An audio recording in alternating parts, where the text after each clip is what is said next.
ఆంధ్రప్రదేశ్ మాజీ ముఖ్యమంత్రి జగన్ రెడ్డి ఆయన చెల్లెలు షర్మిలారెడ్డి మధ్య ఆస్తి తగాదాల్లో బయటపడిన మరో అంశం సరస్వతి పవర్ వ్యవహారం. సోదరి షర్మిలారెడ్డి తల్లి వైఎస్ విజయ రాజశేఖర్ రెడ్డి కలిసి బదిలీ చేసుకున్న 1,20,00,000 షేర్లను వెనక్కి ఇప్పించాలని Jagan Reddy national company law ట్రిబ్యునల్లో కేసు వేయటంతో ఈ మొత్తం వ్యవహారం ఇప్పుడు తెలుగు రాష్ట్రాల్లో చర్చనీయాంశమైంది. అసలు కంపెనీ ఏమిటి, దాని వృత్తాంతం ఏమిటి అన్న ప్రశ్నలు ప్రతి ఒక్కరి మదిలో మెదులుతోన్న తరుణంలో పూర్తి వివరాలు అందించేందుకు కేటీవీ ప్రయత్నిస్తోంది. ప్రజల సొమ్మును ఎలా తమ పేరుకు మార్చుకోవాలని చూశారు, ఇప్పుడు ఎలా కొట్టుకుంటున్నారో చెప్పేందుకే ఈ ప్రయత్నం. ప్రస్తుతం జరుగుతున్న అంశాలే ఒకసారి చూస్తే, సరస్వతి పవర్ షేర్లను తల్లికి చెల్లికి ఇచ్చేందుకు జగన్ రెడ్డి 2019లో ఒక మెమొరాండం ఆఫ్ అండర్స్టాండింగ్ చేసుకున్నారు. అది తన కుటుంబ సభ్యుల పట్ల ప్రేమతో, వాత్సల్యంతో షేర్లు వారికి ఇస్తున్నట్లుగా అప్పట్లో ప్రకటించారు.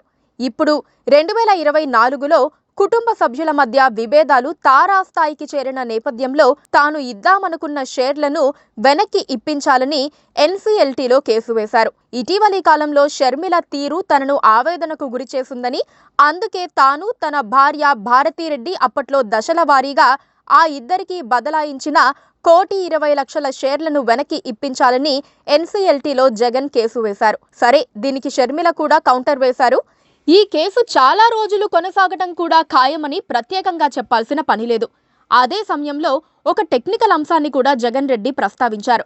తాను ఇచ్చిన అవకాశాన్ని వాడుకుంటూ వాళ్లే షేర్లు బదిలీ చేసుకున్నారని, అందుకే ఇప్పుడు వాటిని వెనక్కి ఇప్పించి తనను తన భార్యను సరస్వతి పవర్లో 51% షేర్ హోల్డర్లుగా గుర్తించాలని జగన్ కోరుతున్నారు.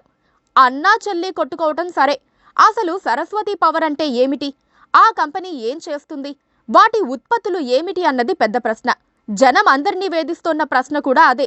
రిజిస్ట్రార్ ఆఫ్ కంపెనీస్ లెక్కల ప్రకారం ఆ కంపెనీ పూర్తి పేరు Saraswati power and industries private limited. 1999లో అది ప్రారంభమైంది. అంటే స్టార్ట్ అయ్యి కూడా 25 ఏళ్ళు అయిపోయింది. ఆ కంపెనీ వార్షిక సర్వసభ్య సమావేశం ఎప్పుడు జరిగిందో కూడా రికార్డుల్లో లేదు. 2022 తర్వాత కంపెనీ బ్యాలెన్స్ షీట్ను పబ్లిక్ డొమైన్లో ఉంచలేదు.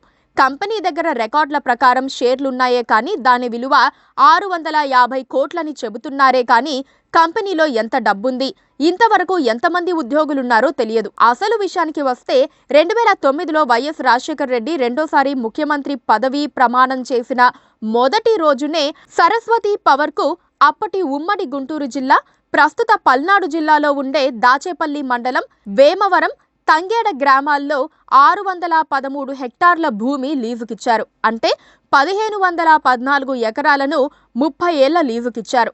అనేక కేసులు ఎదుర్కొన్న ఐఏఎస్ శ్రీలక్ష్మి సెక్రటరీగా ఆ లీజ్ డీడ్ పై సంతకాలు చేశారు. మొదటి 2 సంవత్సరాలకు హెక్టార్కు 100 రూపాయలు, తర్వాతి 28 సంవత్సరాలకు హెక్టార్కు 400 రూపాయలు చెల్లించే విధంగా లీజు డీడ్ అమలైంది.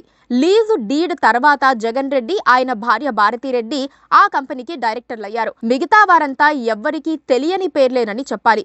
వారిని ఎవ్వరూ గుర్తుపట్టరు. జగన్, భారతి కలిసి కంపెనీ షేర్లు కొనుక్కున్నట్లు రాశారు. ఇది సుదీర్ఘకాలం పథకం ప్రకారం జరిగిన చర్యగా చెప్పుకోవాలి. అయితే 2014లో చంద్రబాబు అధికారానికి వచ్చిన తర్వాత లీజును రద్దు చేశారు. అందుకు కారణం కూడా ఉంది. లీజుకు ఇచ్చిన 2 సంవత్సరాల్లో కంపెనీ ఎలాంటి కార్యకలాపాలు ప్రారంభించలేదు. దాంతో నిబంధనల ప్రకారం దాన్ని రద్దు చేశారు. కథ అంతటితో ఆగిపోలేదు. లీజు పోయినా కంపెనీ కొనసాగింది. 2019లో జగన్ అధికారానికి వచ్చిన తర్వాత సరస్వతి పవర్ ఫైలును దుమ్ము దులిపారు. అదే 613 హెక్టార్ల భూమిని ఏకంగా 50 సంవత్సరాలకు లీజుకిచ్చారు. అది కూడా కేవలం నామమాత్రం లీజ్ అని చెప్పాలి.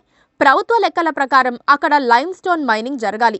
మరి కంపెనీ లెక్కల ప్రకారమే ఇప్పుడు అక్కడ ఏ కార్యకలాపము జరగటం లేదు. ప్రజల ఆస్తిగా ఉన్న 613 హెక్టార్లు అంటే 1,514 ఎకరాలు కారు చౌకగా వైఎస్ కుటుంబ పరమైందని చెప్పాలి. లైమ్ స్టోన్తో సిమెంట్ కంపెనీలకో మరే ఇతర కార్యకలాపాలకో పనులు సాగాలి. అక్కడ ఏ పని జరుగుతున్న దాఖలాలు లేవు. కనీసం రైతులకిచ్చినా సాగు చేసుకునేవారు. జగన్ రెడ్డి కుటుంబం ఆ పని కూడా చేయకుండా ఖాళీగా ఉంచింది. అంటే ఏదో ఒక రోజున ఆ స్థలాన్ని పూర్తిగా సొంతం చేసుకునేందుకు ప్లాన్ వేశారనుకోవాలి. జగన్ రెడ్డి ఇంకా అధికారంలో కొనసాగి ఉంటే ఆ ప్రభుత్వ స్థలం ఏమై ఉండేదో ఎవ్వరూ చెప్పలేరు. ఇప్పుడు ఈడీ కేసులు తుది దశకు చేరుకున్న నేపథ్యంలోనే అన్నా చెల్లి ఆ కంపెనీ షేర్ల కోసం కొట్టుకుంటున్నారు. ఖచ్చితంగా చెప్పాలంటే సమస్య కంపెనీ షేర్లు కాదు, త్వరలో భారీగా విలువ పెరిగిపోయే స్థలాన్ని స్వాధీనం చేసుకునేందుకోసం ఈ షేర్ల ముసుగులో కొట్టుకుంటున్నట్లు నటిస్తున్నారని కూడా అనుకోవాలి. అంతేకాని షేర్లు బదలాయిస్తే జగన్ బెయిల్ రద్దవుతుందనేది కూడా ఒట్టి మాటే కావచ్చు.